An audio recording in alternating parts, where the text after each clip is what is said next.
경우에 따라서는 난소 그 난포 안에 고여서 정말 걷잡을 수 없이 커질 수가 있거든요.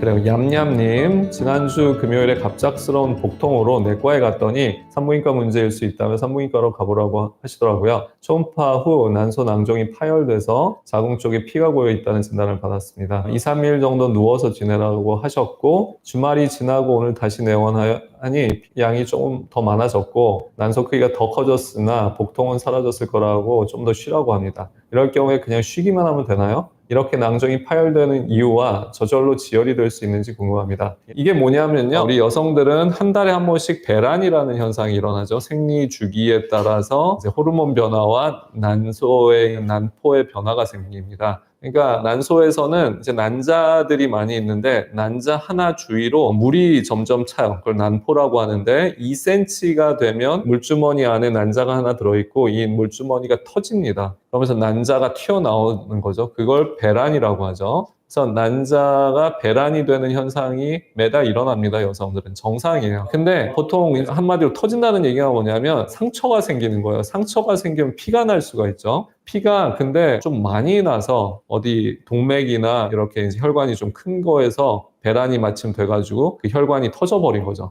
그럼 피가 많이 고일 수가 있습니다. 그게 복강 안에 고일 수도 있고 경우에 따라서는 난소 그 난포 안에 고여서 정말 걷잡을 수 없이 커질 수가 있거든요. 보통 10cm까지도 피가 고여서 난소가 하나의 피가 찬 물풍선처럼 마치 낭종처럼 이렇게 커지는 경우가 있어요. 그걸 출혈성 낭종이라고 보통 합니다. 그게 아닐까라고 생각이 들고요. 그래서 피가 이제 좀 고여 있는 거죠. 한마디로 멍들고 많이 부어 있는 겁니다. 지금 난소가 배란이 돼서. 근데 이런 배란 혹이라면 보통은 서서히 그게 흡수되면서 빠지죠. 우리가 어디 다쳐서 부으면 어떻습니까? 며칠, 몇 주 되면 이 붓기가 빠지죠. 그런 것과 비슷합니다. 그래서 얌얌님은 일단은 조금 기다려 보시는 게 좋아요. 쉰다는 게 그런 겁니다. 시간이 가면 점점 흡수돼서 없어지는데 무리를 하게 되면 어떻게 되겠어요? 우리가 발목을 다쳤는데 계속 걸어 다니면 좋아지지 않겠죠. 그래서 쉬라고 보통 병원에서는 얘기를 하는 겁니다. 그렇다고 꼼짝없이 누워서 계셔야 되는 건 아니고요. 조금 일상생활은 하되 무리하지 않고 힘든 일은 조금 하지 말라 이런 정도로 이해하시면 될 것 같습니다.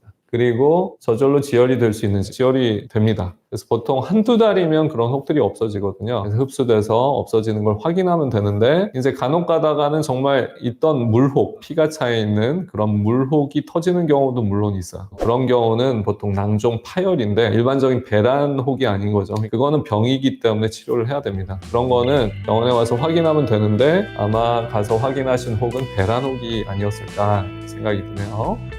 저희 최상TV 채널을 구독해 주시면 최신의 여성 정보를 손쉽고 빠르게 접하실 수가 있겠습니다. 구독, 좋아요 부탁드리겠습니다.